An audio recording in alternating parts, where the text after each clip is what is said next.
Greek மித்தாலஜியில nymph அப்படிங்கிறவங்க ஒரு விதமான தேவதைகள். அதுல எக்கோ அப்படிங்கிறது ஒரு பயங்கர டாக்கட்டிவான அழகான நிம்ஃப். எக்கோவுக்கு காசிப் பண்றது ரொம்ப பிடிக்கும். ஒரு நாள் ஜூஸ் வேற சில நிம்ஃப்ஸோட அஃபேர்ல இருந்தப்ப அவங்க ஒய்ஃப் ஹெரா கிட்ட இருந்து அவரை காப்பாத்துறதுக்காக எக்கோ ஹெரா கிட்ட தேவையில்லாத விஷயங்கள்லாம் பேசி டிஸ்ட்ராக்ட் பண்ணிட்டு இருந்துச்சு. இதை ஹெரா கண்டுபிடிச்ச உடனே பயங்கர கோபமாகி எக்கோவை பனிஷ் பண்ண நினைச்சாங்க.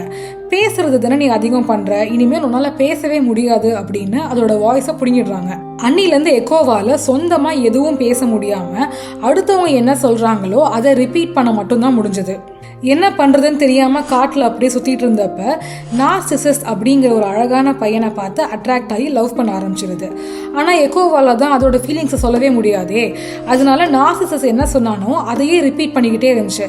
அவன் உடனே என்னடா இந்த எக்கோ நம்மளை மார்க் பண்ணிக்கிட்டே இருக்கே அப்படின்னு விட்டுட்டு போயிடுறான். அதில் ரொம்ப மனசு உடஞ்சி எக்கோ யாருமே மனிதர்களே இல்லாத இடத்துக்கு போய் தங்கிடுது. அதனாலதான் யாருமே இல்லாத இடத்துல நம்ம ஒன்று சொல்றப்ப அது நமக்கே திருப்பி எக்கோவா வருது.